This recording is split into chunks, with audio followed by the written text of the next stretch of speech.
हरे कृष्णा दोस्तों, मैं आपका दोस्त दीपेंद्र दीनावानी शेयरिंग सेशन के 130वें सेशन में आपका स्वागत करता हूं। और आज का टॉपिक है कर्मयोग, भक्ति योग और ज्ञान योग का समन्वय। कल इस टॉपिक की हमने शुरुआत की थी, आज इसी में आगे बढ़ेंगे। एक स्टूडेंट को गधे के ऊपर निबंध लिखने को बोला जाता है।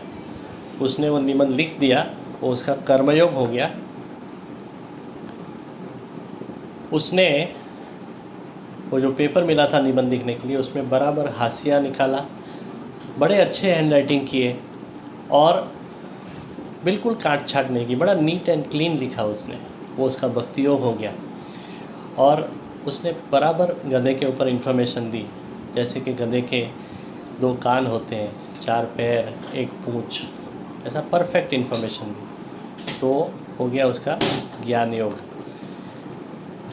तो भक्ति योग, कर्मयोग और ज्ञान योग का समन्वय से उसको 10 में से 9 मार्क मिले, नहीं तो नहीं मिलते थे।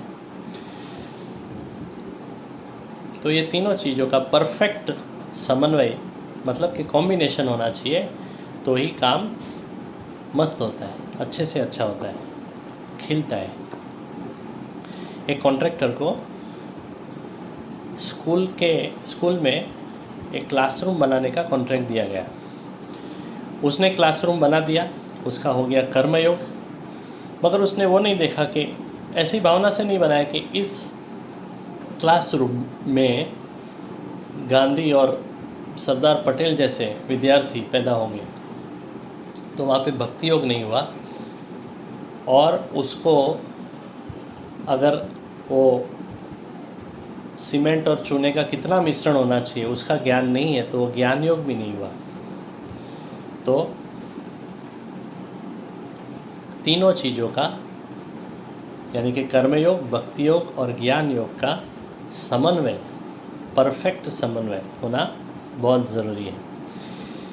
पहले किस्से में भी जो स्टूडेंट ने निबंध लिखा गधे के ऊपर, उसमें भी अगर वो कर्मयोग करता था मगर भक्ति योग नहीं करता है, उसने बराबर से हैंड राइटिंग नहीं किए, हाशिया नहीं निकाला,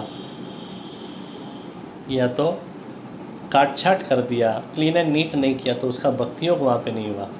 या तो फिर उसने गधे के बारे में जो इन्फॉर्मेशन दी वो ऐसी दी कि गधे के 5 पैर है, 3 पूँछ है,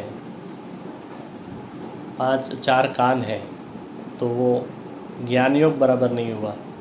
और भक्ति योग, ज्ञान योग बराबर है, मगर उसने वो निबंध ही नहीं लिखा, वो पेपर उसने कोरा छोड़ दिया, तो कर्मयोग नहीं हुआ। तो तीनों होने चाहिए, कर्मयोग, भक्ति योग और ज्ञान योग, तीनों परफेक्ट होने चाहिए, तो ही कार्य में बरकत आती है। तो गीता में, भगवान की वाणी में ऐसे कई गूढ़ रहस्य छिपे हुए हैं, उसे प्रैक्टिकल वे से हमें बाहर निकाल के जीवन जीने की कला सीखनी चाहिए। तो गीता का जो ग्रंथ है वो कोई सिर्फ साधु सन्यासी या तो बूढ़े लोगों के लिए नहीं है, वो समाज के हर वर्ग को परफेक्ट गाइडेंस देने के लिए। और ये गीता सुन के और गीता जीवन में उतार के हर एक आदमी विवेकपूर्वक, समझपूर्वक और भक्तिपूर्वक और मस्तीपूर्वक ज़िंदगी जी सकता है। तो दोस्तों, आज इतना ही। कल देखेंगे इसी टॉपिक में और आगे बढ़ेंगे। तब तक के लिए गुड नाइट, हरे कृष्णा।